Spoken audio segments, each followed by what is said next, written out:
Voilà. Boker Tov, nous continuons notre explication de la Megillah d'Esther, bien sûr, pour préparer correctement donc Pessah. Et, et nous, on était à la fin du premier chapitre de la Megillah d'Esther, puisque on avance très très vite. Et là-bas, on s'est intéressé particulièrement à la proposition de Memouchan. Memouchan, c'est qui Memouchan? C'est Memouchan. Je répète chaque semaine la même chose. Memouchan, c'est Memouchan. Voilà.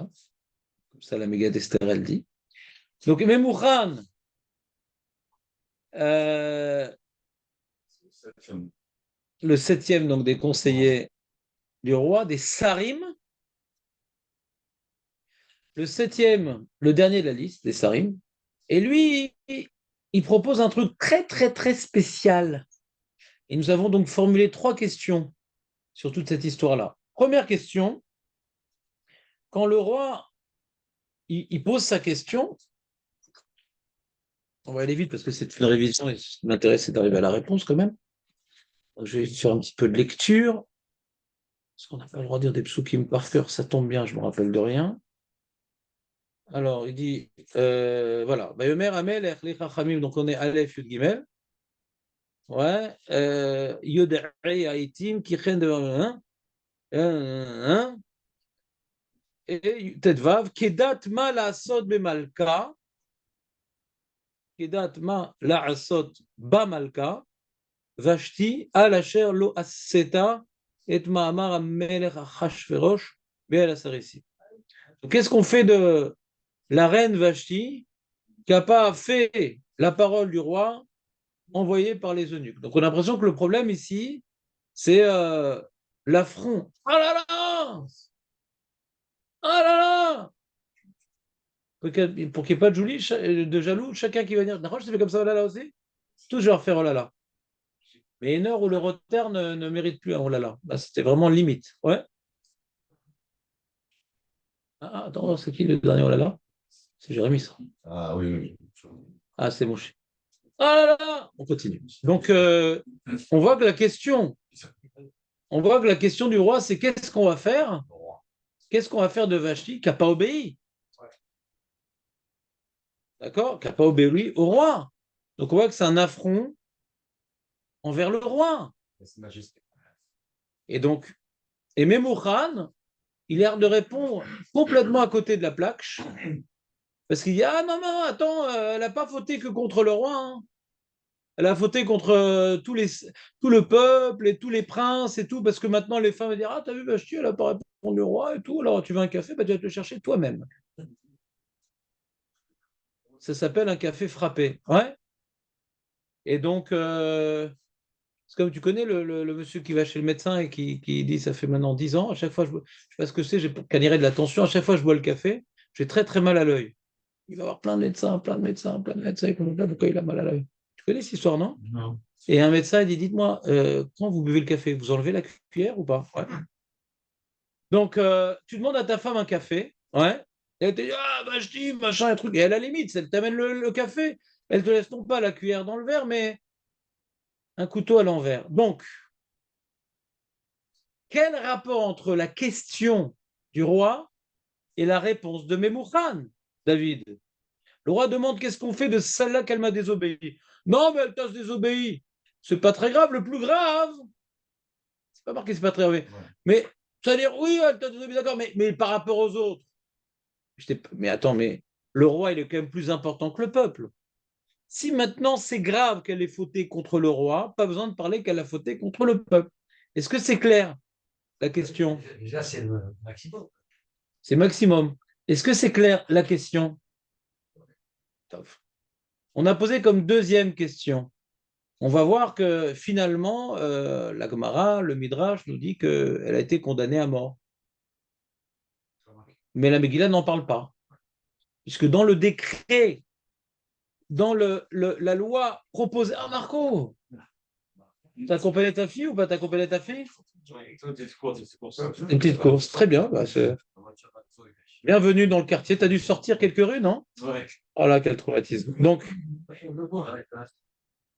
deuxième chose, donc qu'est-ce qu'il dit? Qu'est-ce qu'il dit donc, comment on appelle ça? Memouchan. Donc d'abord, il explique le problème et tout. Les femmes, elles vont dire, oui, Vashti, elle a désobéi. Pourquoi nous, on obéit bêtement et tout?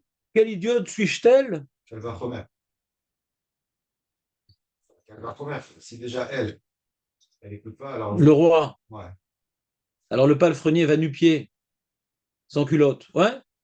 Alors peut-être que je devrais l'écouter. Razak, Raymond, heureusement que tu es venu. Donc, ça c'était bien.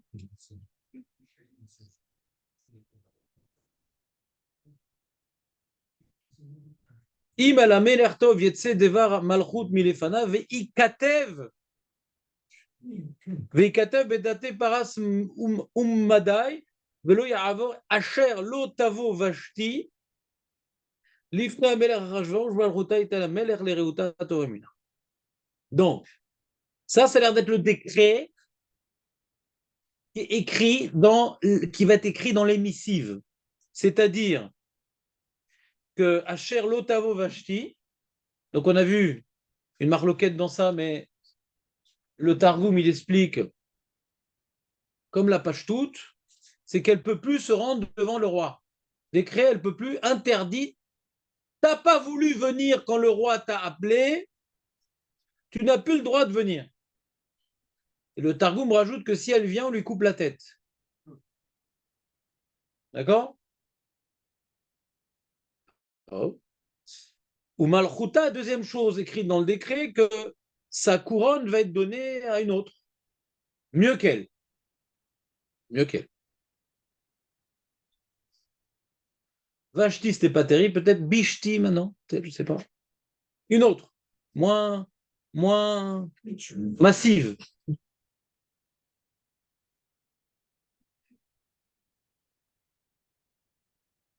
Donc ici, on voit qu'il y a marqué le décret pour décourager les femmes de désobéir. Et on aurait pu s'attendre à voir, condamne-la à mort. Si c'est pour décourager de désobéir, fais une loi que toute une femme qui n'obéit pas, on la tue. Et on va tuer Vashti. Donc pourquoi, d'après Chazal qui nous disent que Vashti a donc été condamnée à mort, pourquoi ça ne figure pas dans la Megillah? Ni dans le décret, ni dans la suite. Alors elle a l'air d'être morte, parce que dans le deuxième chapitre, il y a marqué que le roi il se rappelle de Vashti.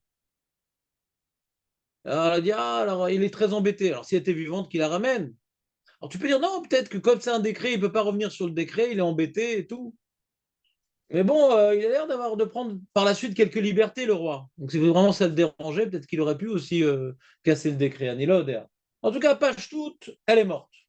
Et elle a été tuée. D'accord? Pourquoi c'est pas écrit? Deuxième question. Après, je demanderai à Léon les trois questions. Ça, c'est la réintégration dans le monde de la Torah. Et troisième question, c'est quand on finit le chapitre. David, te rappelles, c'est quoi la troisième question, David? Qu'est-ce que tu fais de ta vie, David? Il est fidélisé, ça, Léon. C'est qu'à la fin, on voit que les missives qui ont été envoyées, il y a écrit dedans Liot kol ish sorer beveto umdaber kilshon ammo. On a l'impression que les missives qui ont été envoyées, c'est pas écrit comme ce qu'il a dit Memouchan, qu'il faut écrire une loi, que la reine n'a pas le droit de se tenir, de revenir devant le roi, et qu'elle doit être remplacée. Ça, c'était le projet que Memouchan a proposé comme lettre à envoyer. Et comme maintenant on parle de l'exécutif et non plus du législatif, législatif, c'est qu'est-ce qu'on propose comme projet de loi, exécutif, qu'est-ce qu'on a véritablement mis en place de manière effective. Alors là, on ne parle plus du tout de la reine, mais on parle que du projet a priori. Parce qu'on a dit que Memouchan, comment il a proposé l'élimination, ouais, de la reine en disant c'est pour l'intérêt de la nation, de la famille, parce qu'il va y avoir toute une un déséquilibre dans l'harmonie des foyers, où la femme risque de vouloir désobéir, et donc d'enlever à l'homme sa place centrale au niveau de la pyramide hiérarchique. Ouais, partir à Caille, Non, Raquel. patrie, Raquel. Razak. Merci David. Et donc, d'une part, on voit le projet de Memouchan qui est dans l'intérêt de leur famille, mais qu'est-ce qu'on écrit dans la lettre? D'interdire, on a interdit à Vashti de se représenter devant le roi et on va choisir une autre reine. Ça a l'air d'être ça ce qui est écrit dans la lettre. Et dans le Passouk Kaved, ça a l'air d'être écrit autre chose dans la lettre, qu'un homme, il doit être le chef à la maison et imposer sa langue à la maison. Si quelqu'un se marie avec, par exemple, une Turque, alors, quoi?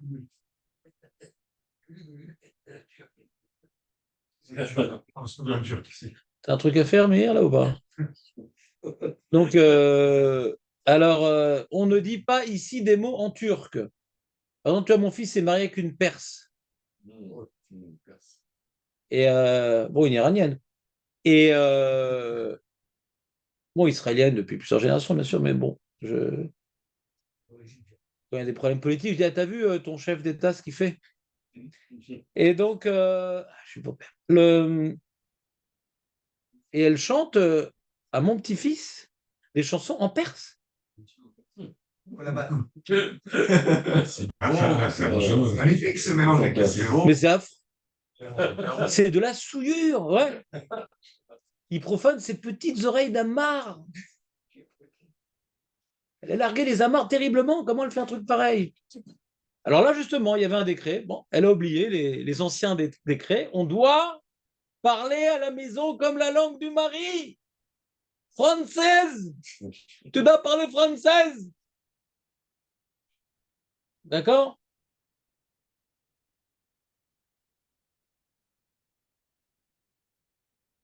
Tu pourrais me résumer les trois questions, David? C'est l'idéon.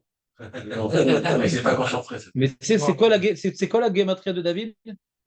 Léon, vas-y. La première, quel est le rapport entre la proposition Du roi non, ouais, du de roi. Memouchan et ce qu'il a demandé le roi, ça a l'air d'être déplacé.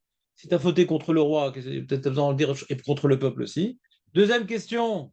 Euh, Quel est le rapport avec le décret? Euh, Non, pourquoi Vashti n'est pas, enfin, la mort de Vashti n'est pas écrite dans le. Voilà. Voilà. Et troisième, quel est le rapport entre le décret et la proposition de. Enfin, C'est-à-dire, pourquoi le décret qui a été envoyé, il est écrit dans les mots de Memouchan d'une certaine manière et à la fin de la Megillah d'une autre manière. D'accord? Et lama. Donc, il faut dire que les deux choses étaient écrites dans le décret. Les deux choses étaient écrites. Ce qu'on va faire de la reine et ce qu'on veut proposer au peuple, de faire attention que la femme respecte son mari. Les deux choses étaient écrites. Pourquoi la Megillah, elle a focalisé sur la première partie qui va être écrite par rapport à ce qu'est-ce que Memouchan dit au roi, et la deuxième partie qui va également être écrite par rapport à ce que Memouchan va proposer au peuple. D'accord? Donc l'idée, elle est comme ça.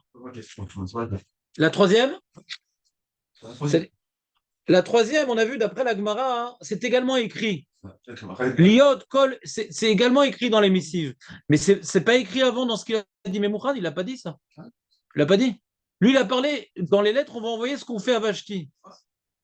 Pour l'intérêt du peuple. On n'a pas dit qu'on va parler de l'intérêt du peuple dans les lettres.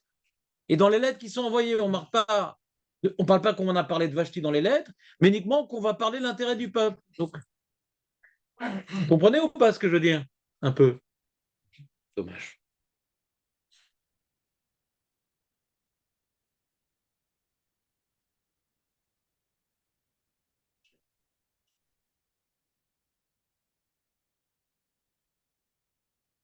C'est bon? Ben non, on va faire la réponse. T'es prêt, Raymond, ou pas? Donc, la force de Memouchan, c'est qu'il a bien compris ce qui gênait le roi. Tu comprends? C'est-à-dire, Dans un cas normal, Léon, par exemple, ouais, si la reine désobéit au roi, on peut imaginer, il est en colère, il la tue, quoi. Il n'a pas besoin tellement de. C'est quoi son safek? C'est quoi son doute? C'est quoi qui le dérange? D'accord? L'opinion publique. Alors, à l'époque, on est étonné de voir que l'opinion publique gêne les rois. Il est là pour rayonner. Ah, qu'est-ce qu'il est fort, Raymond. C'est pas possible. On ne peut pas le surprendre. On connaît tout à l'avant. C'est toi-même rayonnant. Ah oui.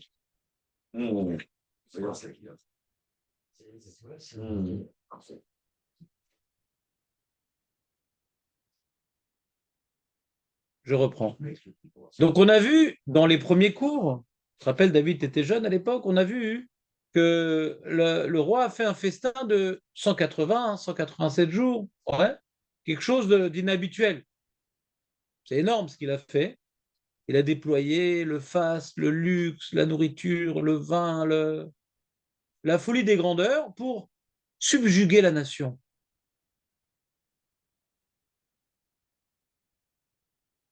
Selon ses calculs, Dieu n'interviendra plus dans l'histoire des hommes. Selon ses calculs, Dieu n'interviendra plus dans l'histoire des hommes, puisque la prophétie des 70 ans de retour ne s'étant pas accomplie d'après ses calculs, donc Dieu donc moi j'interviens. Je vais vous donner la parnassa, je vais vous donner le bonheur. Ouais, the American Dream. Je vais vous donner le Persian Dream. Je suis pas comme les autres rois qui règnent par la coercition, l'autorité, la punition, le châtiment, la police secrète. Je suis large. Donc il a invité d'abord tous ses fonctionnaires pendant 180 jours pour leur montrer sa richesse. On a vu, il sortait des trésors chaque jour, etc. Et après, toute la ville de Suse, même les pauvres, tout le monde. Ouais. Donc il veut s'occuper de tout le monde. Et là, il est très embêté parce que le dernier jour de son exhibition de générosité et de son programme socialiste, eh bien, alors qu'il voulait subjuguer le peuple pour qu'il lui obéisse de manière motivée et non pas effrayé par la punition, mais en étant motivé, on est choutaf. On veut de ce roi, on veut de ce royaume, parce que Kedaï là nous, Chavé là nous, ça en vaut la peine. Donc il voulait leur montrer que ça vaut la peine. C'est dommage que que ma tête tombe, puisque regardez tout ce que vous avez à gagner avec moi. Et sa propre femme lui désobéit. Donc cette exhibition pour entraîner l'obéissance a été vouée à l'échec cuisant et embêté. S'il la tue, il redevient un roi dictateur, ce qu'il ne voulait pas. Donc il s'est investi pendant tellement de jours pour vouloir dévoiler sa véritable face. Je suis différent des autres. Et s'il la condamne de but en blanc, alors il a prouvé qu'il est comme les autres rois et tout ce qu'il a fait. Bon ballot. Alors Moukhadine, il a bien compris le problème du roi. Il dit non, non, non, non, non. Il faut présenter. Toi, tu es en colère, tu vas acheter, j'ai bien compris. Mais il faut présenter que cette condamnation soit réalisée pour protéger la nation. Il faut protéger la nation. Le Maharal explique d'ailleurs que le roi a originellement la fonction, pas uniquement de mener les guerres et de protéger le pays et de l'économie, mais également de donner un équilibre social. Et dans l'équilibre social de base, il y a la famille. Donc toi, en tant que roi, le fait que l'incident vachetisant, eh bien, n'ait pas été réglé, cet incident n'a pas été réglé, ça va entraîner un déséquilibre dans la structure familiale. Et cela t'embête parce que tu veux véritablement apporter le bonheur. Et le bonheur sans le shalom bayit, les amis, vous vous rappelez quand vous avez eu des problèmes de shalom bayit, Il n'est pas possible d'avoir du bonheur quand on a un problème de shalom bayit. On peut avoir tout l'argent du monde. On peut avoir la gloire, la reconnaissance mondiale. Mais s'il y a un problème de shalom bayit, il n'y a pas de bonheur. C'est le début de la fin. Il y a un homme qui n'est pas heureux. C'est pas un homme productif. C'est pas un homme conciliant. C'est pas un homme bon. Quelqu'un qui souffre, fait souffrir. À l'origine du bonheur de toute la société, il y a le shalom bayit. Moi, je connais des gens comme ça un peu. Ils ont des problèmes de shalom bayit. C'est comme ça. C'est comme ça. On essaye de s'épanouir ailleurs. C'est pas possible de s'épanouir ailleurs. C'est mieux de ne pas avoir de femme. Pourquoi? Parce que quelqu'un de normal, de sensible, d'humain, il ne peut pas supporter. Ouais. C'est l'échec. C'est pas uniquement un échec, c'est sans arrêt. La personne qui normalement est là pour t'aider, la personne qui est normalement là pour t'admirer, la personne qui est là pour te renforcer dans, comment dirais-je, ta confiance, ouais, elle est tout en train de te critiquer, parce que tu l'as critiqué, tu as une part de responsabilité. Ouais. Donc, c'est-à-dire qu'à l'origine, tu ne sais pas t'arranger avec ta moitié. C'est comme un mec qui est, on dit hémiplégique, on dit ça. La moitié est paralysée. Il n'arrive pas à s'arranger avec sa moitié. C'est facile de faire le beau, de faire le pan en société, dans les soirées mondaines. Le mec sympa, frais. Chaque fois un nouveau parfum. Ouais. Le mec frais. T'as pas mis aujourd'hui. Alors c'est quoi cette petite odeur d'oignon? Ouais.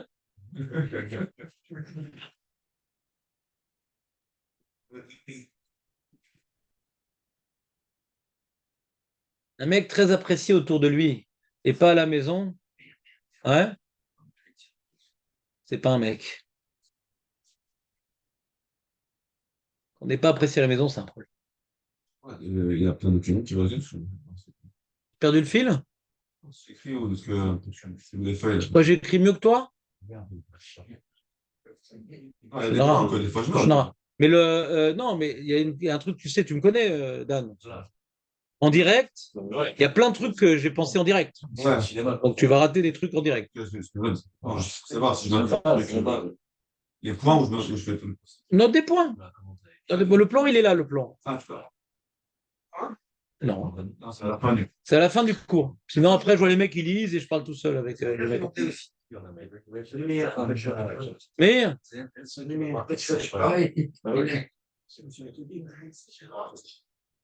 C'est pas mais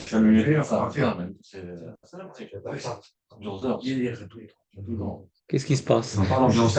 Qu'est-ce qui se passe, les mecs? Là-haut, quand on voit à son intense, on appelle sa femme pour savoir comment elle était vraiment. Comment ça peut utiliser? Va juger. Il y a qui connaît vraiment. Il y en a que la femme, déjà, elle juge avant 120 ans. Elle commence. Ouais. Mais Kitsour, on peut avoir une femme réchaïte, ça existe. Il faut toujours se rassurer. J'ai un problème de shalom bayit parce que ma femme. Mais c'est rare. C'est rare. C'est très, très rare. En général, dans les problèmes humains, les erreurs sont partagées. C'est très, très rare. Un homme qui donne du respect à sa femme, ouais, et qu'il fait attention à ses sensibilités, et il apprend à connaître ses véritables besoins, et il fait l'effort d'y répondre, ouais, et que malgré tout, elle lui fait un cauchemar, là, c'est une réchaïte. Mais voyons voir si on a déjà validé toute la liste que je viens d'évoquer. D'accord? Le Rav, mais c'est pas elle de faire ça? Non. L'homme, c'est l'initiative. La femme, c'est un Kéli, elle est Mékabel. La femme, c'est le boomerang. L'initiative vient de l'homme, c'est comme ça. Si on gère mal nos devoirs envers nos femmes, ça nous retombe sur la tête. Mais ce n'est pas elle qui prend l'initiative. Elle n'est que le miroir de nos erreurs. C'est comme ça. C'est comme ça. Elle m'a la saute. Au Ezer Kenegdo, elle est un miroir. Elle est pas, c'est elle qui, c'est pas elle. Il y a des hommes un peu mous. Il y a des hommes un peu mous. Elle dit viens, pourquoi c'est toujours moi qui prends les décisions? Toi aussi, tu pourrais faire ci. Zeloka, fais des séances chez le psy ou chez le coach. Aval Zeloka. C'est à l'homme de prendre les décisions.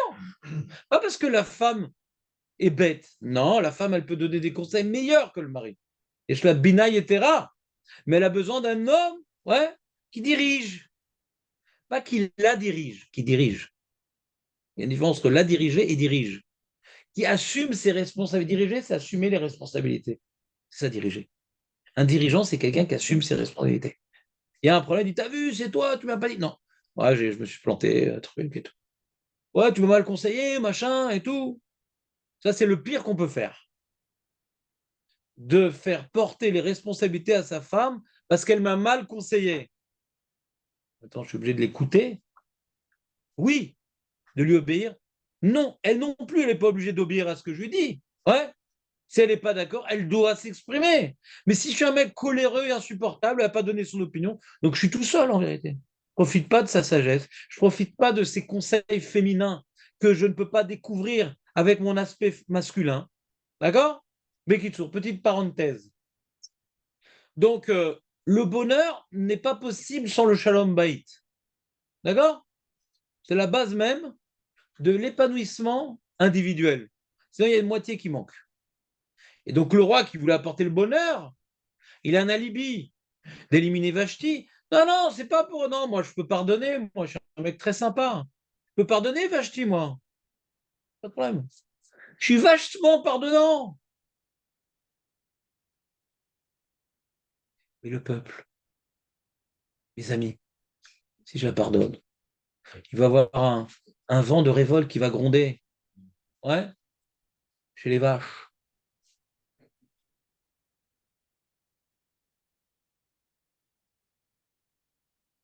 Aïe, aïe, aïe. Qu'est-ce qu'on peut faire pour les sauver? Les pauvres maris. Jamais mon j'ai une idée.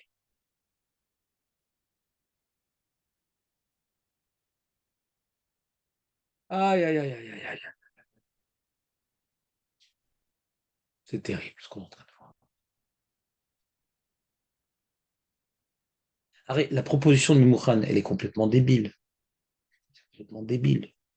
C'est pas en envoyant un décret qu'on a remplacé Vashti, ouais, et en disant, en imposant au foyer que l'homme soit celui qui dirige, que ça va changer les donnes. Si les femmes veulent s'inspirer de Vashti, elles pourront toujours le faire.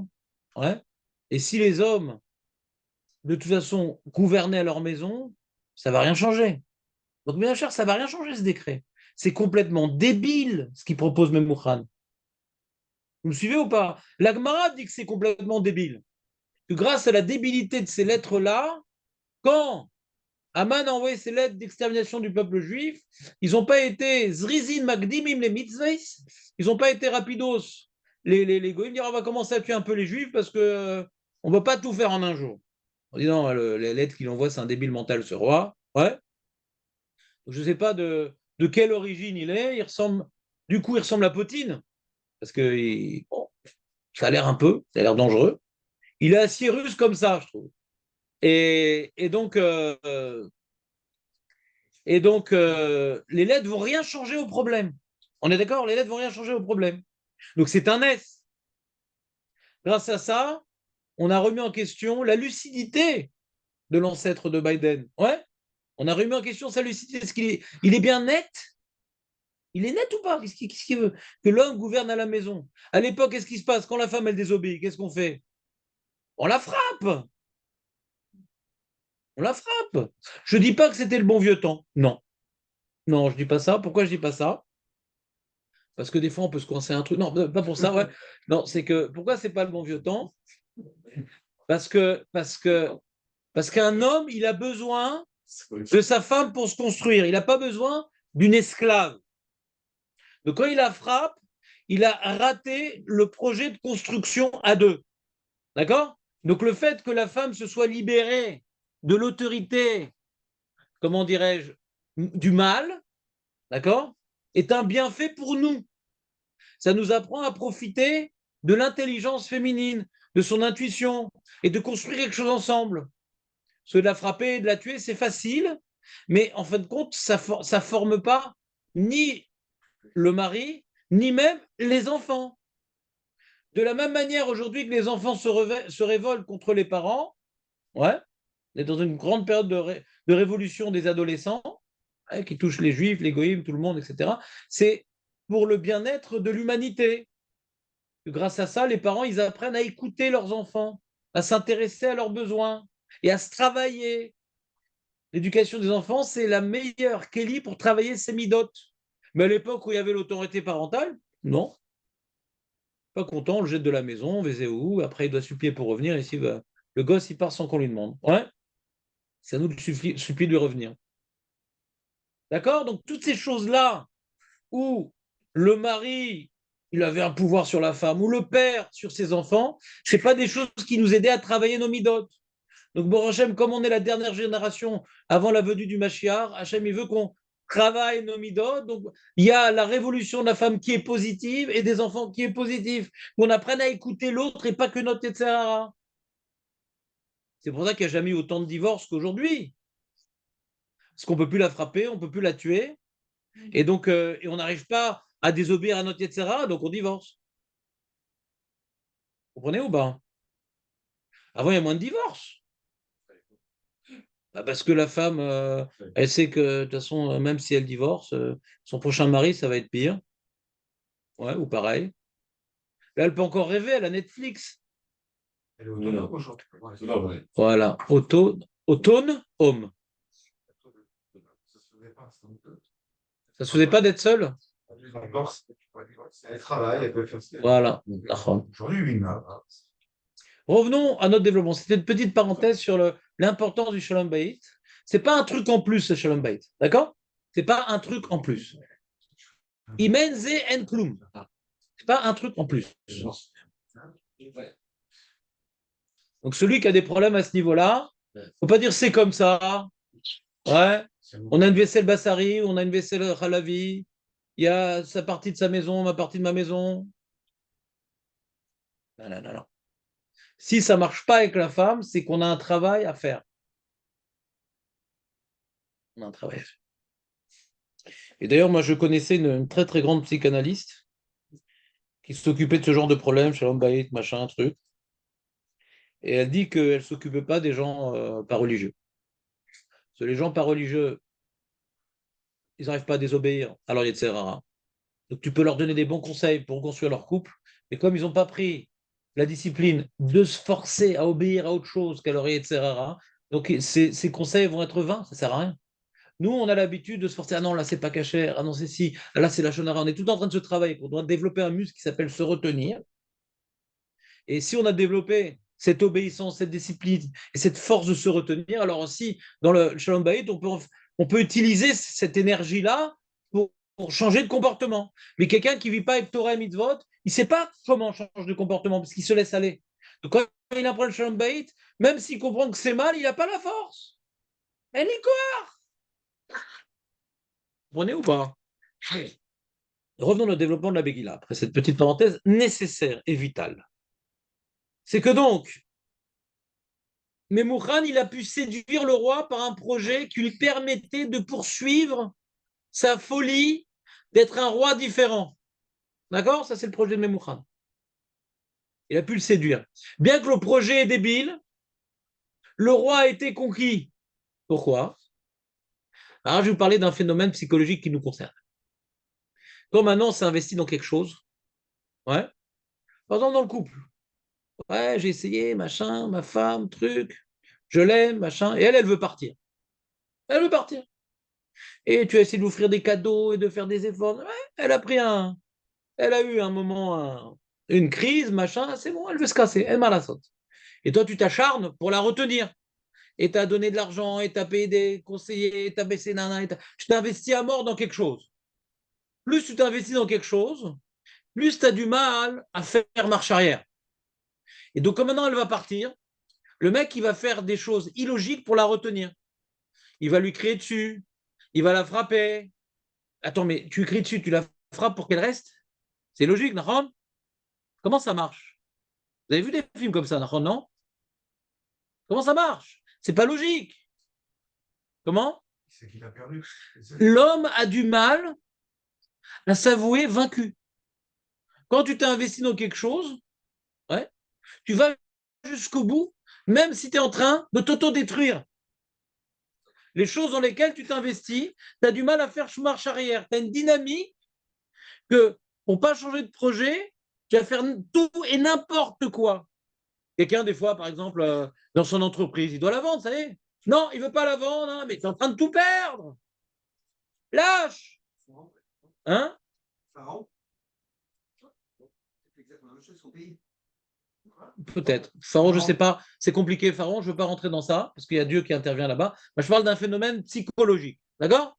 Phénomène psychologique que nous avons tous. Ouais. Ça s'appelle de l'entêtement.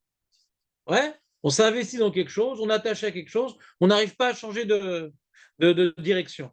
D'accord? Donc, ça, c'est exactement ce qu'on est en train de voir dans Achashverosh. C'est un miracle, mais qui est basé sur un phénomène psychologique.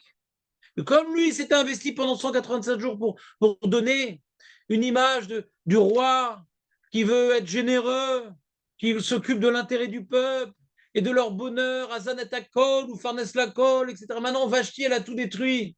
Alors, il veut encore se rattacher à une idée pour garder la face. Non, je reste le roi que j'ai voulu représenter. Vous comprenez ce que je veux dire?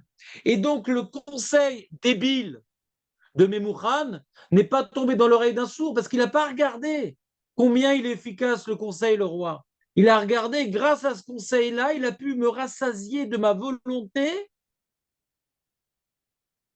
de ne pas perdre tout ce que j'ai investi.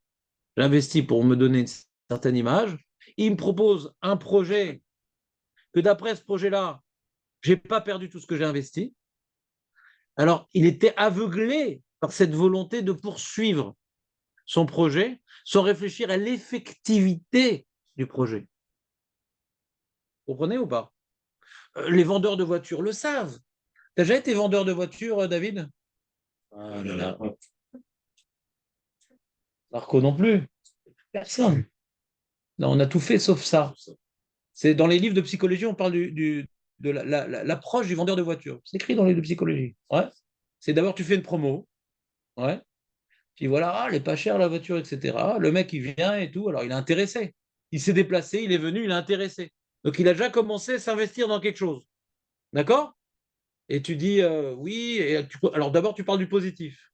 Et en plus, il y a un allume-cigare, ouais, qui est connecté, ouais, qui est connecté aux pneus. C'est-à-dire, la chaleur de l'allume-cigare gonfle les pneus, un truc complètement inutile. Ouais. Tu vois, ça. Il réfléchit comment il va raconter ça à sa belle-mère, la classe et tout. J'en ai le petit Donc, tu es dans le délire. Ouais. Et regardez là, il y a deux couches, ouais, il y a deux couches, ouais, superficielles avant d'arriver au cuir qui protègent, ouais, que s'il y a un accident de route avec un camion, ouais, tout est détruit, mais les sièges restent intacts. Donc, toutes sortes d'arguments complètement débiles, d'accord? Mais la personne, elle commence à rentrer dans le fantasme, ça l'attire.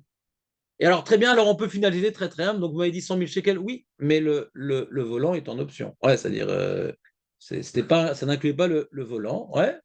Vous voulez quel type de moteur? Ah non, ça, c'était pas le moteur qui était. Donc, pourquoi la personne, elle va acheter quand même? Parce qu'elle était dans une dynamique, elle se voyait déjà dans la voiture. Donc, on a du mal à faire marche arrière. Lui, il se voyait déjà le roi, que tout le monde lui embrassait les pieds. Alors même que maintenant, quand il fait le calcul, attends, on m'avait proposé 100 000, maintenant c'est 350 000. C'est marrant l'inflation, c'est rapide, hein? Et il y a des mecs qui vont acheter parce qu'il s'investit dans la chose, ça s'appelle le phénomène du vendeur de voitures. Quand tu as réussi à le tirer dans le magasin, le mec, il est déjà à moitié dans ta poche. T'as pas les promos de lunettes, comment on fait? Ouais? Et après, une fois que tu fais plus bas, tu proposes le plus. Voilà, exactement.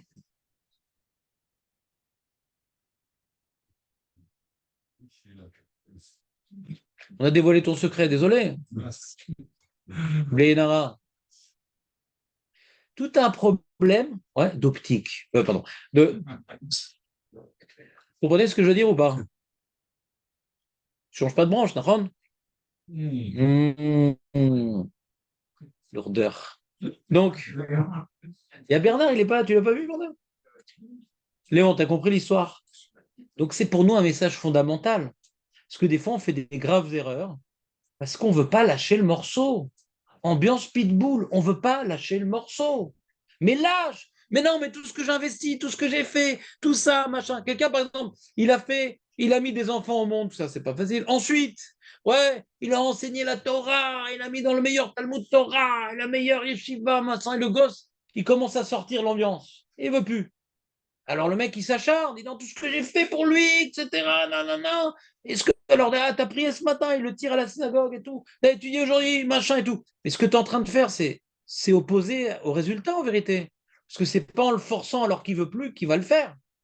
Mais tu as tellement investi pour sa réussite, et tu t'es tellement fait l'idée, tout c'est un grand rave et tout. Déjà, tu connais l'histoire et tout.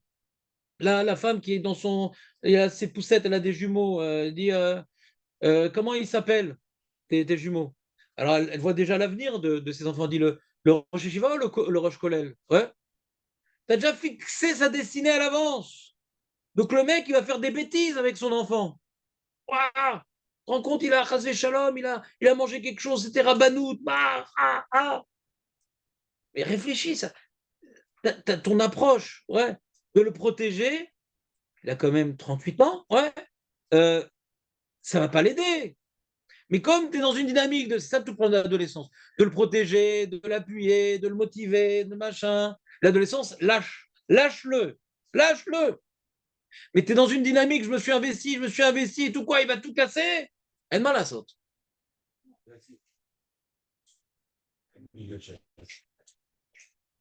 Comme là, dans le Shabbat, quand Hein? on a peur que ça rebolote et rebolote. De quoi tu parles? Quand une personne, elle lâche prise, par exemple. Il a changé le truc alors. Là, il a lâché prise. Il avait peur que ça recommence encore. C'est pour ça qu'il envoie des missiles pour que les femmes, elles arrêtent. Et ça sert à quelque chose? Ça sert à rien. Pourquoi ça sert à rien? C'est que j'ai pas compris. Bah, t'es fou, quoi. Attends, j'ai pas compris. La femme, alors je vais te faire, j'ai mal expliqué le scénario. On est maintenant dans une petite maison en Perse, d'accord? Donc il y a tout le matériel qu'il faut, il y a la perceuse, il y a le piercing, il y a tout là-bas. Ouais. Et ce qui se passe dans la maison, il y a donc une femme, ouais, qu'est-ce qu'elle fait? La chienne, elle apporte pas le café à son mari. D'accord? D'accord? Elle a un grain. Et qu'est-ce qui se passe à ce moment-là? Alors, il y a une loi que la femme doit respecter son mari. Donc le monsieur, il prend une chaîne, il amène sa femme au commissariat du quartier. Voilà, ma femme n'a pas amené de café. Tu peux me dire qui c'est qui va faire un truc pareil? C'est pas l'Archouma? Alors le policier dit une seconde, ne bougez pas. Ne bougez pas et tout. Restez bien comme ça derrière le comptoir, etc. Il n'y a pas de problème. Il dit on revient avec une photo. On pourrit. Le monsieur qui a amené sa femme parce qu'elle n'a pas amené le café. C'est une blague! Comment on va appliquer une telle loi? Elle est inapplicable. Inapplicable. C'est débile. Déjà, la Gemara, elle dit c'est débile. Parce qu'une femme, bah, de toute façon, elle a peur de son mari, surtout à l'époque, ouais. Elle dit même le mec le plus bas de la société, sa femme, elle le respecte. C'est comme ça à l'époque. Et même dans le cas où elle respecte pas son mari, qu'est-ce qu'il va faire le mari? D'accord? Qu'est-ce qu'il va faire le mari? Qu'est-ce qu'il va faire le mari? C'est comme, pardon, maintenant je te fais un knas de 1000 shekels si dans ta chambre, tu mets pas, de couvre de thé d'oreiller. C'est invérifiable. On va pas faire une loi sur laquelle on n'a aucune maîtrise, aucune possibilité d'agir. C'est l'archouma, le mec. Ma femme m'a désobéi. Et qu'est-ce qu'on fait? Ben, frappe-la déjà. À l'époque. Frappe-la. Pas amener de café, café frappé. On a dit. Donc c'est inapplicable. Ça veut rien dire. Pour pas être influencé par Vashti, on va faire une loi qu'il ne faut pas être influencé par Vashti. Ça veut rien dire. Ne soyez pas. Donc, au contraire, on focalise. La meuf qui n'était pas au courant. C'est quoi cette loi? Qu'est-ce qu'elle a fait, Vashti, en fin de compte? Elle n'était pas au courant. Elle a désobéi. Ah oui, il dit que c'est pas bien, je sais pas. C'est intéressant. Au lieu maintenant de faire l'affaire, il en fait un pire soumé. Ouais. Chouma. Pire soumé Chouma. Non, mais tu te rends compte de la débilité profonde.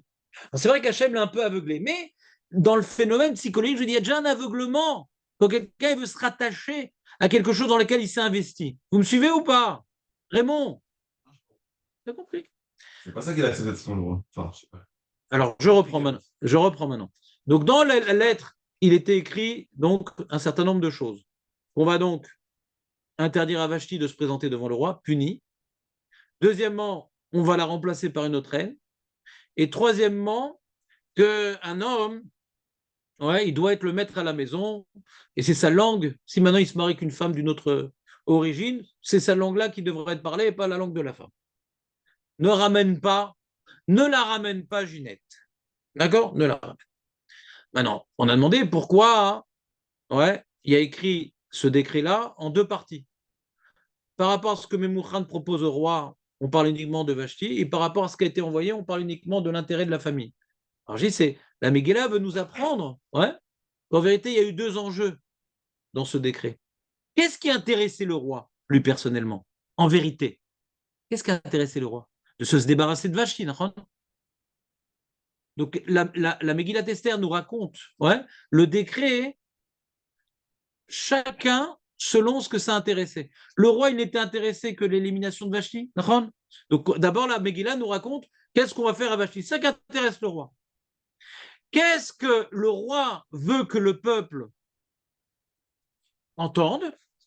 Que c'est dans l'intérêt de la famille. Donc, quand on envoie les missives pour le peuple, n'est mis l'accent que l'iot, comment il est marqué, Dan? Sol ish sorer bebeto. Les deux étaient écrits dans les missives. Mais d'abord, la Megillah nous montre qu'est-ce qu'a été entendu par le roi, c'est qu'on élimine Vashti, c'est ça qui l'intéressait, le reste, ils s'en foutent.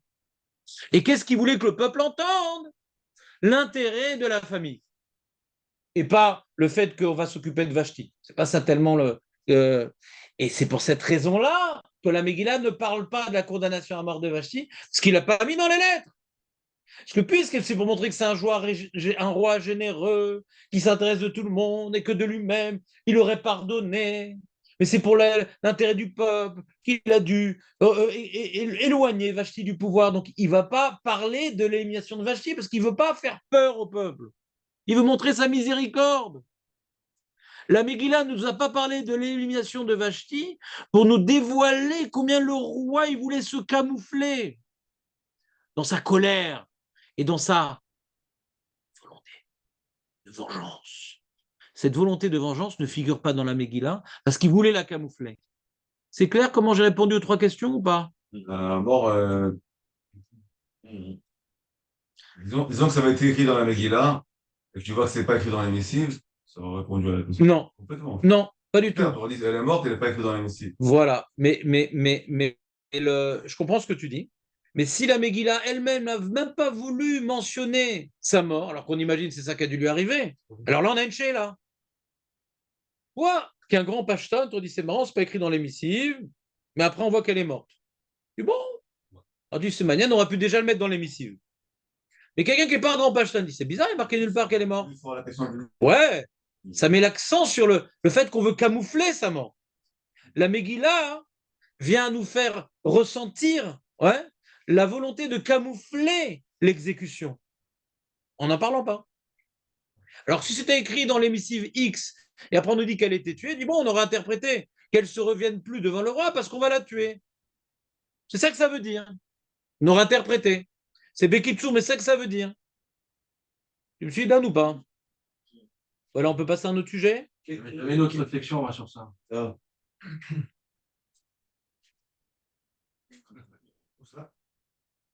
Ah, je pensais que c'était pas écrit explicitement que Vashti a été tuée, que Vashti venait d'un sang royal. Donc le fait qu'il va écrire ça, il y a peut-être dans les provinces des gens qui sont pour Vashti. Ça faut monter une sorte de rébellion contre le roi. Il a fait. C'est intéressant ce que tu dis. Peut-être pour ça. Non, il l'a tué. Ceux qui disent qu'il n'a pas tué, ça pourrait aller. Non, mais là je suis en train de parler de Khazal. Khazal dit qu'il l'a tué. Chazal. Il n'y a pas un avis qui dit quoi? C'est les Rishonim. C'est bien. Chazal et Rishonim, c'est pas la même chose, hein? Non? Chazal, Rishonim, non? C'est comme si tu compares, ouais, Alexandre le Grand, ouais, et Yves Morosi. C'est pas la même époque. C'est pas la même époque. Ouais, c'est pas la même époque. Moi aussi, je vois. Vous avez les mêmes lunettes. Ils sont partis chez Bernard. Ouais. C'est pas la même époque. Chazal, il y a une loi orale. Une bonne partie de Chazal, c'est du Moshe Rabbeinu. D'accord?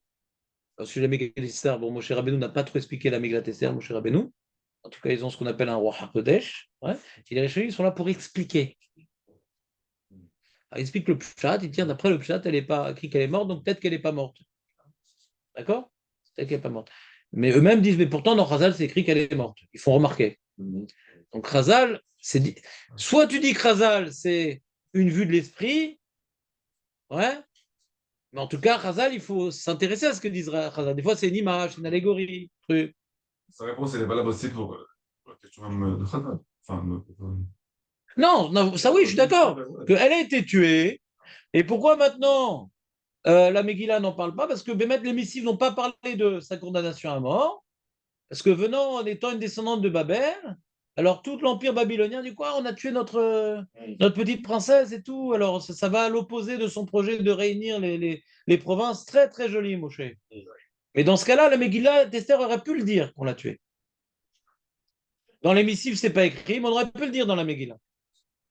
Moi, je vais vous expliquer pourquoi la Megillah ne le dit pas non plus. Parce que c'est pour nous dévoiler combien il veut camoufler le côté cruel de la condamnation à mort. D'après toi, on n'aurait pas dû le mettre dans les missives, mais que la Megillah nous dit on l'a tué. Ça n'aurait pas été gênant que la Megillah nous le dise. Tu comprends? C'est pour ça que j'ai voulu gagner ce point-là. Alors, David voulait dire quelque chose. Je voulais poser deux petites questions. Quel est l'intérêt, à part le fait de se faire bien devant le roi et le risque était assez important, quel est l'intérêt de Mémoukran On a répondu à ça. Deuxième question. On a déjà répondu à ça. Ouais, la semaine dernière. Deuxième question. Tu notes pas, David. Pourquoi tu notes pas, David? Et deuxième question. Non, mais c'est moi qui pose des questions. Pourquoi tu notes pas, David? Quel est l'intérêt de... Allez, réponds-moi. J'essaie de me concentrer, j'ai du mal à lire, écrire Ah, je comprends. Quel est l'intérêt pour la Megillah de raconter ce principe-là, à part le fait que le Nez de la Kadosh Baruch Hu, il aurait pu être plus résumé. Alors, je vais résumer. C'est très important ce qu'il demande David. J'ai répondu, mais je vois que je n'ai pas été clair, donc je reprends. Donc, à chaque fois qu'on étudie la Megillat Esther, il faut savoir, c'est intéressant, c'est sympa comme histoire, mais on n'est pas en train de faire du Balzac. On est en train maintenant d'accomplir une mitzvah, de lire la Megillah, et que l'enjeu de la Megillah, c'est une mitzvah. Donc, pourquoi la Megillah de nous raconter tous ces petits détails que je vous expliquais ce matin? C'est ce qu'il demande David. J'ai répondu à cette question, mais je vais reprendre ma réponse. L'enseignement général, l'enseignement essentiel, c'est pas ce que je vous ai dit, c'est ce que dit l'Agmara. C'est que c'est l'enseignement essentiel, c'est ce qu'a dit l'Agmara. C'est que c'est un miracle qu'il a envoyé de telles missives ridicules, grâce auxquelles, eh bien, ça va neutraliser la volonté de massacrer les Juifs quand ils vont recevoir les missives de Haman. Ça, c'est l'enseignement de base. Moi, j'ai voulu expliquer, ce miracle-là, il correspond. Hachem a exploité, en vérité, un mécanisme psychologique qui existe dans chacun d'entre nous. J'ai voulu affiner ce miracle-là. De s'acharner, de ne pas changer d'avis, c'est quelque chose qui existe en nous. D'accord? C'est pas juste un miracle. Et le mec dit oh, et il a dit oh, oui, très bien. Il y a quelque chose de. Comme on dit, il y a des miracles cachés dans la Megillah. C'est un miracle caché. Non, il change beaucoup après. Il change. On va expliquer chaque chose, on va expliquer. Chaque chose. Juifs, et après, ouais, il faut sauver les Juifs. Attends, rapidos, tu l'as fait l'affaire. Léat. Sinon, je t'envoie chez Meir. Léat. Ouais. C'est bon, David? Je sais, j'ai pas compris. Non. Quand il se base sur quelque chose, c'est des gdolim. C'est la lecture. Ils connaissent Razal. Non. Ils connaissent, mais alors bon, Moshe, c'est une question très importante, ouais, mais la réponse est très facile. Les Rishonim sont là pour expliquer ce qu'on appelle. Toi, tu as toujours un problème depuis qu'on se connaît, ça fait de nombreuses années. Toi, tu ne connais pas le Pardes, tu connais le Rades. Moi, je connais le Pardes. Le Drash et le Pshat, c'est deux choses différentes. Le Pshat, c'est qu'est-ce qui sort des mots. Le Drash, c'est qu'est-ce que Chachamim ont voulu te dévoiler que tu n'aurais pas pu deviner tout seul dans les mots. C'est un dévoilement. Les Rishonim t'expliquent le Pshat. Dans les mots, on voit qu'elle n'est pas tuée, donc elle n'a pas été tuée. C'est tout. Il ne vient pas dire que donc les Chazal sont plantés. Il te mettre l'accent, mais après le pshat, elle n'a pas été tuée. C'est tout, Nekuda. Et ils sont là en train de s'occuper comment on lit la Megillah. Chazal va voir. Va voir là-bas si j'y suis. C'est pas mon problème, Chazal. D'abord, Makatouv. Chazal, il ne s'intéresse pas au pshat. Ça ne les intéresse pas le pshat. Ça ne les intéresse pas le pshat. Ils s'intéressent aux idées. Et les idées, elles sont cachées. Elles ne sont pas dans les mots. C'est une synthèse très générale. D'accord? Mais son raisonnement, il tient la route, même si elle. Le raisonnement de qui? De Moshe, il tient la route. Quel raisonnement? Que peut-être qu'ils ont caché l'histoire. Babylonienne? Ouais, que de peur qu'elle. Comment j'ai repoussé son raisonnement?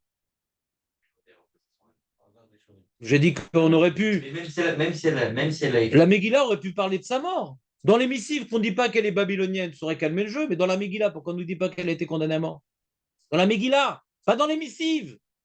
Moi, mon explication, c'est puisque la Megillah nous a caché le truc, c'est pour nous faire ressentir la volonté de camoufler la mort de Vashti. C'est tout pour nous mettre l'œil sur ce point-là.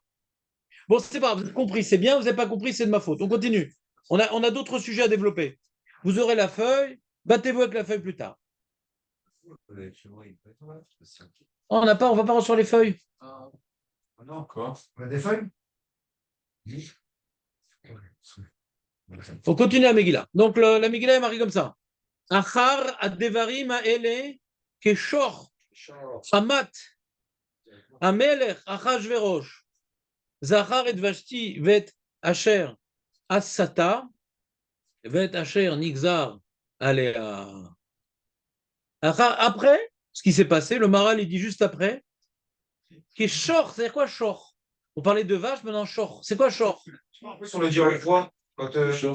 C'est important qu'on le dit à haute voix, mais je ne sais pas. Non, on dit pas ça à haute voix. Non, la tradition chez nous, oui. Bah, chez change de maison. Quelle tradition? Quelle chez nous? Tunisie, chez Tunisien, on dit à haute voix. Ils font ça à Khadvarim à haute voix? Non, j'ai vu chez Kisarachamim, je pense ça. C'est à Ramim? Paradigme, ils font ça. Ouais, c'est vrai. Les Sfaradim, on fait pas ça, nous. Les vrais Sfaradim, on fait pas ça. Imitation? Non, on ne fait pas ça. Oh, c'est comme les petits vieux, ils aiment bien, ils n'arrivent pas à se retenir de parler quand on leur parle. Donc, Bekitsour, je ne sais pas, demande à Kisera Khamim. C'est sûrement une bonne raison.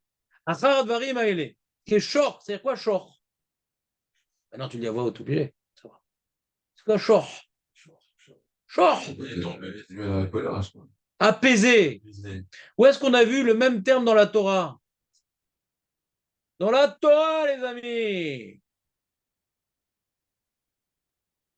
Bon, dans tout le Tanakh, il est écrit à 123 reprises. Mais dans la Torah, la première fois que la Torah nous parle de ce terme-là, c'est quand? C'est pas sous cette même forme, la même racine.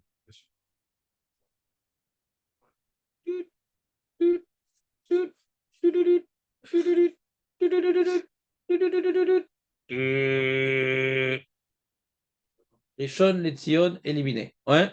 Next. Vaya Shoku Amaim.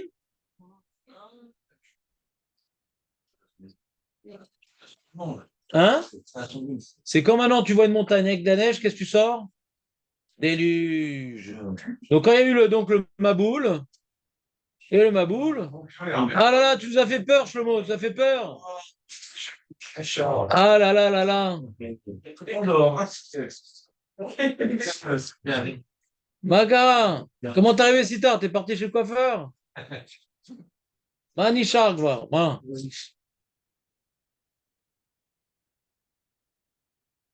Non, tu distribueras après. Non, Shlomo, après tu distribueras. Viens après nous. Viens à nos côtés. On t'attendait pour ton quart d'heure symbolique. Viens. Zakoubaro. Comme dit le crapaud, mieux vaut tétard que jamais. Donc l'histoire, elle est comme ça. Shor, Vaya Shoku Amim, il y a écrit aux Torah. Je vous lis Passouk, on est dans Perekret, Passouk Aleph. Et je vous le lis ou pas? Vaïskor Elokim et Noar, vet kol achaya, vet kol abehema, asher ito bateva, Vaya aver Elohim ruach al haaretz, Vaya Shoku Amaim. Donc on voit dans ce Passouk deux choses.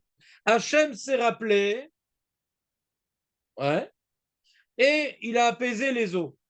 Et dans ce passage qui a marqué, le roi s'est rappelé après qu'il se soit apaisé. Donc on voit dans ce passouk-là, ici de Megillah, et le passouk du déluge, ouais, de la fin du déluge, deux notions qui figurent. Se rappeler et apaiser. On est d'accord? Alors si on se pose la question, parce que ici, c'est à quoi il s'est rappelé de Vashti? C'est quoi il s'est rappelé de Vashti? Attends, il vient de la tuer. C'est quoi il s'est rappelé de Vashti? C'est là, rappelle-moi. Il a déculé. Hein? Là, c'est ça. Non. Il n'y a pas marqué. Acharat varim aele, ouais, que chez Yassir Yeno Milibo. Il n'y a pas écrit ça. Que Shor Hamat Amelech Achashverosh. Comme maintenant, il s'est apaisé de sa colère. Il s'est rappelé de Vashti. Comme maintenant, je suis super en colère. Ouais, contre un talmide qui m'a fait honte en public. D'accord? Et donc, en fin de compte, elle est arrivée, après tellement de trucs, je suis arrivé à la poste. La guillotine que j'ai commandée à AliExpress est enfin arrivée, bon Hachem et tout. Donc, je lui coupe la tête, bon Hachem. Et donc, je suis apaisé, parce que vous savez, maintenant, je vois, bon Hachem, une tête désolidarisée du corps, ça me rassure, mais je n'ai pas oublié. Ah, maintenant, je me rappelle de lui. Comme maintenant, tu es en colère contre quelqu'un, c'est difficile de l'oublier, le mec. Ah, maintenant, quand tu es en colère contre quelqu'un, tu ne penses qu'à lui. Alors, comment non t'arrêtais tes colères? Je me rappelle de lui, mais il n'y avait que lui dans ma tête. C'est quoi? Il s'est rappelé de Vashti. C'est Zachar et de Vashti. On peut dire des bons côtés. Hein? Il se rappelait des bons côtés. De la Vashti d'avant, là. Il a aimé vraiment, il s'en. Ah, Il Vashti. regrette peut-être. Vashtounette. Gazou, gazou, gazou. Ouais. Il regrette. Hein? Il regrette ce qu'il a fait. Alors, pour répondre à cette question-là, bien sûr, c'est pas par hasard que je voulais parler du passouk dans Bereshit. Là-bas, on parle que Hachem s'est rappelé. Vaeskor Elohim est noir. Il s'est rappelé noir. Il n'y a pas un mec que j'avais laissé dans une boîte dans ce Quelques animaux. Tout ça. Ah oui, noir! Donc il a frappé la boîte noire tant que là. Ah oui, on attend. C'est quoi ça? C'est rappelé noir? Bravo ou pas? Léon? Nous dit Rachi sur place. Vous avez jamais posé la question? C'est un passou qu'on dit dans la tfila de Rosh Hashanah. Donc, dans le sidour de Rosh Hashanah que je vous ai donné, j'ai payé l'encre. Ouais. Eh bien, j'ai donné l'explication. Ça veut dire quoi se rappeler de noir? C'est quoi se rappeler de manière générale, on avait dit. C'est quoi se rappeler de manière générale? On avait dit, j'ai en bien, papa, qui vont mettre les bons. Iggy Azmano. הגיע הזמן, גל שלמה, גם טוב מאוד שהגעת. הגעת בזמן, ouais. הגיע הזמן הגאולה. Donc Dan, il dit quelque chose de pertinent, il dit se rappeler, ouais, comme on dit Yom HaZikaron, c'est se rappeler de manière miséricordieuse. Se rappeler, c'est miséricordieuse. C'est ça qu'on dit maintenant, comment dirais-je, les zichronotes, c'est que Hachem se rappelle de nous favorablement. Rosh Chodesh, ouais, Ya'ale Ve'avo, ouais. Et un zikaron à Rosh Chodesh, parce que c'est un jour de miséricorde, on demande qu'Hachem se rappelle de nous en bien, dans notre détresse, dans notre galoute, dans notre tourmente, dans notre absence de Beth Amikdash et de Sanhedrin et Verroulé. D'accord? Mais Rashi, il te dit, donc c'est quoi Vaïskor Elohim? Regardez ce qu'il dit Rashi. Zé Hachem, c'est-à-dire qu'Elohim, c'est Midat Adin. Zé Hachem Midat Adinu. Venefra le Midat Arachamim. Vaïskor Elohim, c'est l'interversion entre Midat Adin et Midat Arachamim. Il a changé de Midah, il a changé d'attribut. Elohim, c'est Midat Adin. Ça est maintenant la Xéra, c'est-à-dire la colère divine peut s'arrêter. Hachem, il a vu le comportement des hommes. Donc, la boîte des, comment dirais-je, des avérotes se sont accumulées, qui a fait pencher la balance du côté de la punition. C'est ce qu'on appelle le courroux divin. Hachem, il n'est pas en colère. Et son courroux, c'est quand maintenant on a exagéré, donc il doit nous punir. Ça déborde les limites. Donc la Midat Hararim ne peut plus retenir, ouais, l'épée de Damoclès qu'on a nous-mêmes positionnée au-dessus de nos têtes, de leur tête. Ouais. Donc ça, c'est Midat Adin. Donc c'est la colère divine. Vayashoku Amaim, c'est l'apaisement. Rashi nous dit, c'est-à-dire quoi Vayashoku Amaim? Rashi là-bas dans le déluge. Vayashoku Kemo, Keshor Hamat Ameler. Lachon Anachat Chama. Donc la source de Rashi pour comprendre la Torah, c'est la Megillat Esther. Rashi rapporte notre passouk dans la Megillat Esther pour nous expliquer le mot Vayashoku Amaim. C'est qu'on passe d'une situation de bouillonnement coléreux à apaisement. Le roi, il était bouillonnant de colère, il a été apaisé. Hachem, par sa il était bouillonnant de punition, il est apaisé. Et ça, c'est les eaux étaient tumultueuses, c'était la colère divine. Maintenant, les eaux sont calmes, c'est la rachamim. Vous me suivez ou pas? Donc, à partir de là, le Maharal nous explique que Vaïskor Vashti, c'est que le roi, il a eu de la rachamim en Vashti. Et on voit ça dans la suite du verset parce que les Mefarshim se demandent, c'est-à-dire quoi? Vaïskor et Vashti, ve et Asher Asata. On a dire Vaïskor Vashti et Asher Asata, ve Asher Nixala. Pourquoi ve? Et d'abord Vashti, et ensuite ce qu'elle a fait, et ensuite ce qu'elle a décrété contre elle. Le Ralbad nous explique ce qu'elle a fait. C'est pas si grave par rapport à ce qui a été décrété contre elle. Il a vu que c'était disproportionné le châtiment face à la transgression. Et Asher Asata, c'est ce qu'elle a fait, pas si grave. Mais Asher Nixara, quoi, je vais condamner à mort? Waouh, c'est exagéré. Il a commencé à rejuger Vashti. Mais avec quoi? Avec de la rachamim. Il dit le Maharal, écoutez bien, c'est encore un autre enseignement psychologique.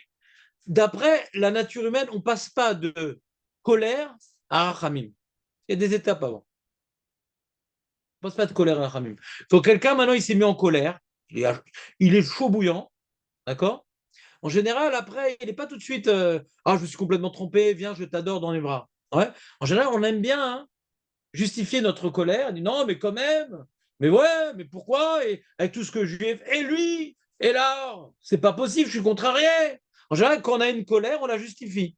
Donc c'est difficile de la lâcher immédiatement. Et là, tout de suite après, il est miséricordieux sur elle. C'est pas humain. C'est pas humain. Quand on est dans une vraie colère, on ne passe pas à la rachamim. On peut y arriver, c'est un travail, mais ce n'est pas immédiat, ce n'est pas humain. Au sud d'Hachem, il y a la colère du décret du Maboul juste après la rachamim. Ce n'est pas un problème pour Hachem de passer de din à rachamim. Ce n'est pas un problème. Et il dit la baraché, elle est dit tfilat et tzadikim. La tfilat de Noach, elle a été offerte de din à rachamim. D'accord? Ça, on peut, Hachem, il peut être on peut être en plein chas shalom, dans la détresse et le din, etc. Et puis, il y a la rachamim, la geoula et machin, en un clin d'œil. Ça, c'est possible pour Akadosh Baruch Hu, de passer d'un attribut à l'extrême à l'autre. Mais pour un homme, non. C'est pas humain, c'est surhumain. Vous me suivez ou pas? Tout le danger, Shlomo, ça t'arrive pas, mais j'explique pour. Ça t'arrive jamais la colère. Tu ne te mets jamais en colère, Shlomo. Tu connais pas la colère.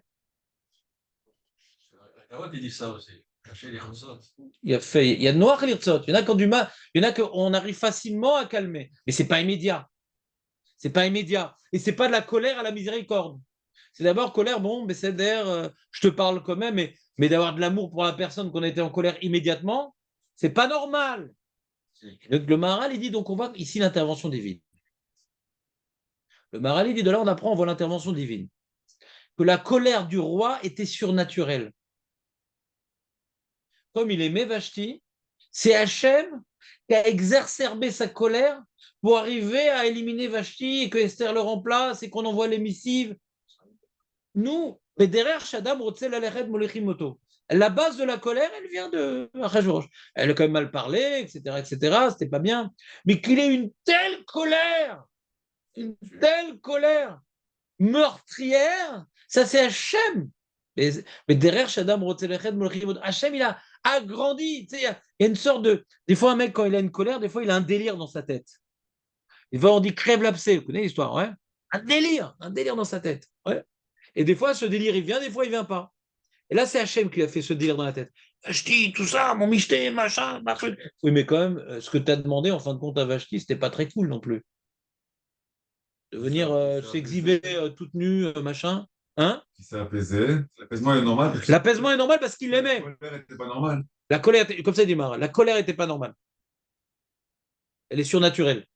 Parce que quand même, Élie, quand tu demandes un truc osé, on a expliqué qu'elle a mal répondu, etc. Non, que ça a pris 180 jours de tout, bien lui détruit tout. D'accord, mais c'est de sa faute. C'est de sa faute. Qu'est-ce qu'il demande à Vashti? C'est de sa faute. Quand maintenant tu demandes quelque chose qui est déplacé, que la personne refuse, bah, tu te fais une raison des fois. Tu dis, bon, j'ai un peu exagéré. J'ai vachement exagéré là. D'accord, il a exagéré, non? Il était bourré, il était machin, un truc. Il arrive maintenant, on va traiter du cas de Vashti. J'imagine qu'il était plus sous quand on va traiter du cas de Vashti. Bon, quand même. Hein? On se souvient que l'esprit, c'est que c'est son esprit revenant. Quand on fait, quand on dit Zahar, c'est plus avec son Mais tu vois que quand il a jugé Vashti, il a fait preuve de déséquilibre. Parce qu'il est responsable de la situation. Il est coupable. C'est pas Vashti, c'est lui qui est coupable. D'accord? Il est coupable. C'est comme Yehuda, il a reconnu qu'il est coupable avec Tamar. Il est coupable de demander un truc pareil à Vashti. C'est vrai qu'elle n'a pas bien répondu. Elle lui dit, ah, tu ne sais pas tenir l'alcool, on voit que tu es l'écuyer de mon père, etc. Donc, d'après la Gemara, on voit que c'était quand même. Elle lui a fait une bouchard. Mais des fois, il y a des gens qui nous font des bouchottes parce qu'on la pousse. Des fois, on dit, mais tu as eu quand même parlé, regarde. Moi, des fois, quand on me raconte des histoires, mais réfléchis dans le passé si ce qu'il t'a fait, c'est pas une réponse à une erreur que tu as commis. Même que ce qu'il t'a fait, c'est pire que ce que tu as fait. Mais c'est toi qui as allumé le feu. Toi, tu allumes un petit feu que ça fait une grande incendie. Ouais. Ah, pourquoi tu n'as pas étendu? Pourquoi tu n'as pas éteint le feu, tu dis à l'autre? Mais c'est toi qui as allumé. Retour de flamme s'appelle. La flamme fatale.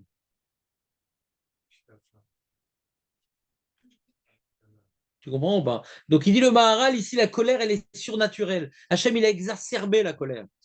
Et là, il revient, puisque le décret a été fait, Hachem, il est content. Il a obtenu le décret d'élimination de Vashti, qu'on va pouvoir maintenant choisir Esther, qu'on a envoyé des missives ridicules. Le Icar du Nes a été réalisé. Sans ça, il n'y aurait pas eu la suite. Hachem, il a obtenu ce qu'il voulait. Donc, il a rendu à Hachvérosh son libre arbitre. Il a dit, mais qu'est-ce que j'ai foutu là? Il y a un problème là. Et je l'aime, Vashti, comment je l'ai tué? Qu'est-ce qui m'est arrivé? C'est clair? On continue. C'est pour ça que c'est pas dans le même sens.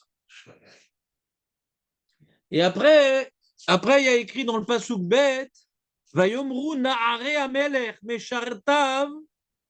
C'est qui cela? Shkun. Kunada. Hein? Adek? Shkun Adek. Nouvelle génération. Shkun Adou. Nous, on avait vu avant dans le premier Pérec, on avait les Sarissim qui ont été envoyés par le roi pour convier Vashti, je suis déjà sous, Vashti de venir. Ensuite, on a vu les Yodedat Vedin, les Sarim. C'est qui ces Naré? On ne les avait pas vus, ceux-là, les Naré Améler. C'est qui ceux-là? C'est qui ces petits jeunes? Ce jeune dandy, c'est qui? Mettons un peu d'ordre dans la pyramide hiérarchique perse. Donc les Sarim, bien sûr, c'est les ministres, c'est ceux qu'on a l'habitude de consulter pour faire preuve de rigueur et obéir aux usages perses. On ne peut pas décider tout seul. Ce qu'on appelle, c'est une monarchie parlementaire. Parce qu'on voit que Achashverosh, il appartenait à une monarchie parlementaire. Tu veux décider quelque chose, tu demandes au Sénat, au ministre, et Memouchan, il a proposé un projet de loi qui a plu au roi, qui a plu aux ministres, etc. Très, très bien. Nous dit comment dirais-je, Midrash les Kartov, pourquoi ici, c'est pas les Sarim qui ont causé au roi de prendre une nouvelle reine, etc., avec tout un projet, de mettre des... Parce qu'on les a tués, les Sarim, comme on a vu dans le Targum Sheni. On a vu que les 7 qui ont donné conseil ont été donc zigouillés. Ouais. Donc Memouchan, parce que le roi, il a regretté. Le roi dit, mais elle est où Vashti? Vous m'avez incité. Elle est où Vashti? Vashti, en fin de compte, c'est dans la Marlaka.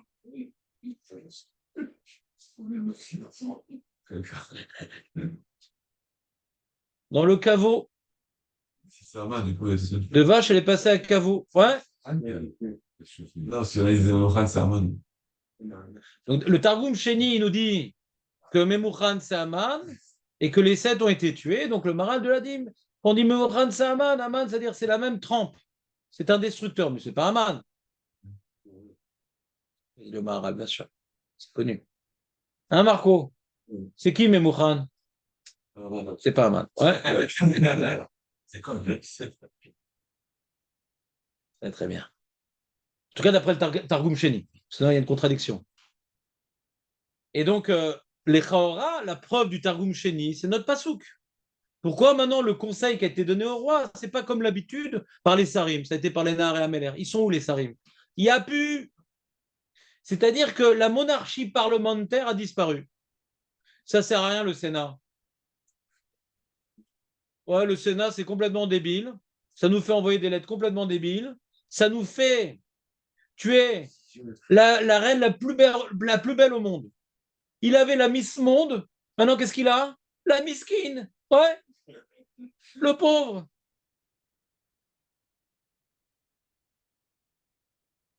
On supprime le Sénat. Donc, c'est intéressant qu'on supprime le Sénat. Parce que comme maintenant, on va choisir Esther, l'inconnue parfaite, là, les ministres ont dit attention, monsieur le roi, quand même, là, on ne peut pas prendre cette dame-là, on ne sait pas d'où elle sort, on ne sait pas ce qui se passe.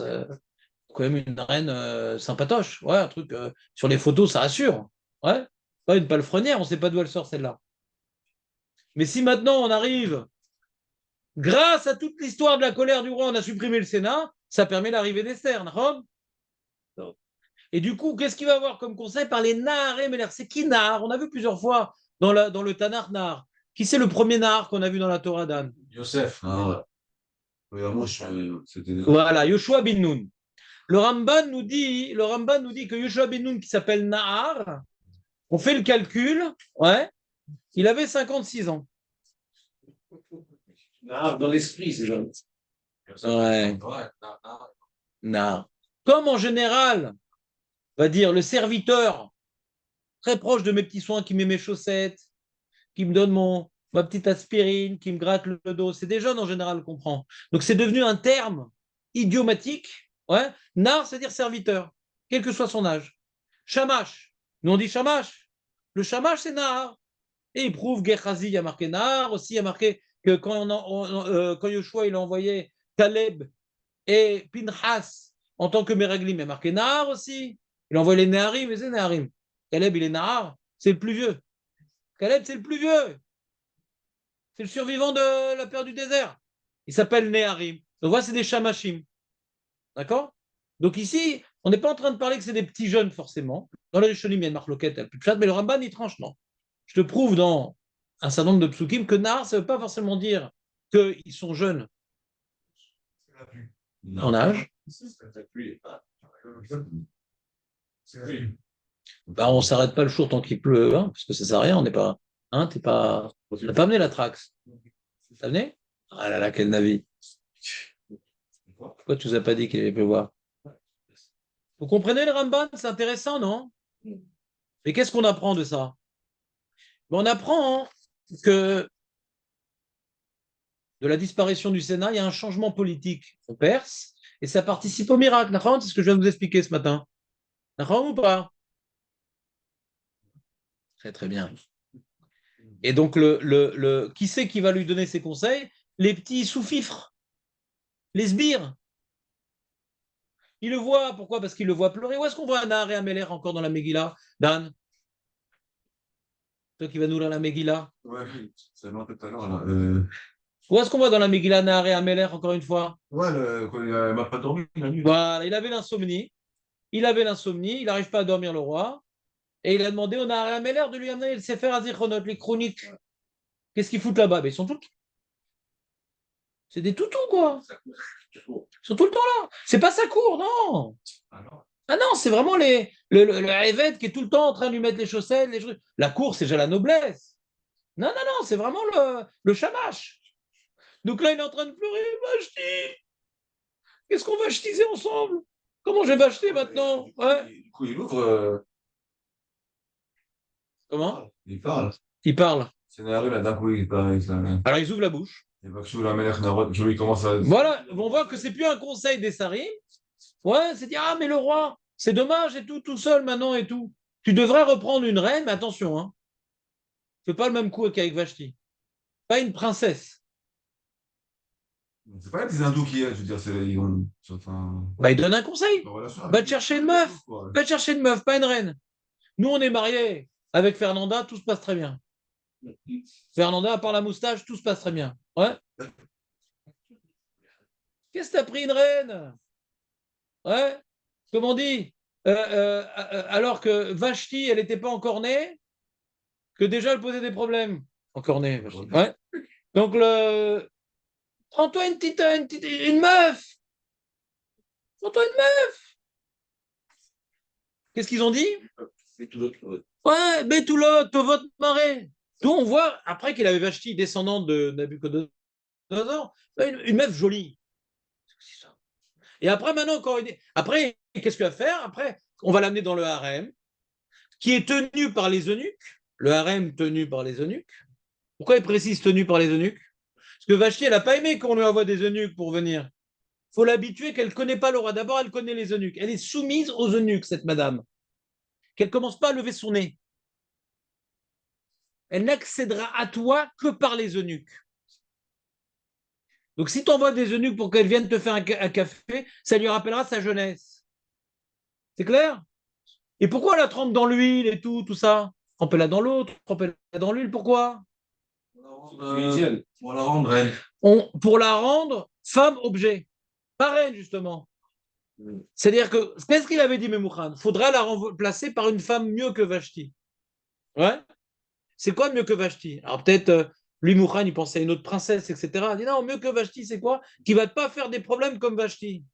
Soumise. Comme on dit, belle et bête.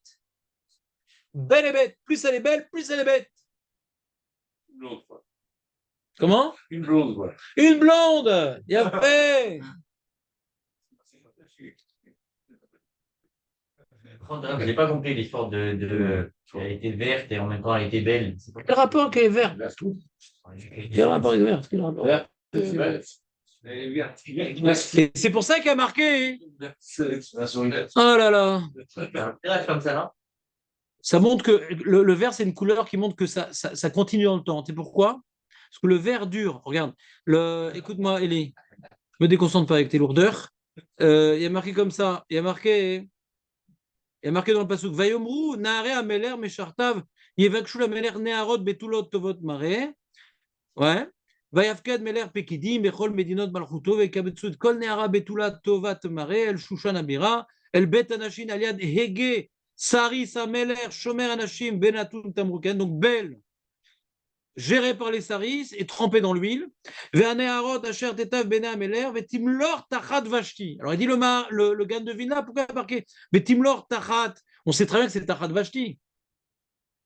Vetimlor. Pourquoi Tachat Vashti?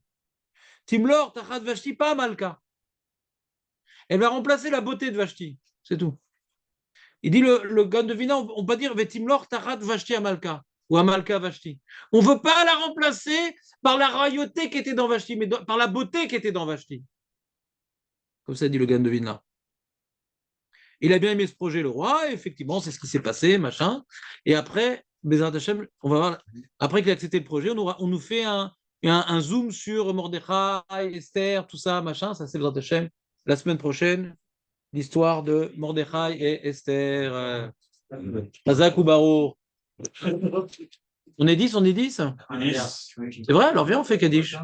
On est 10.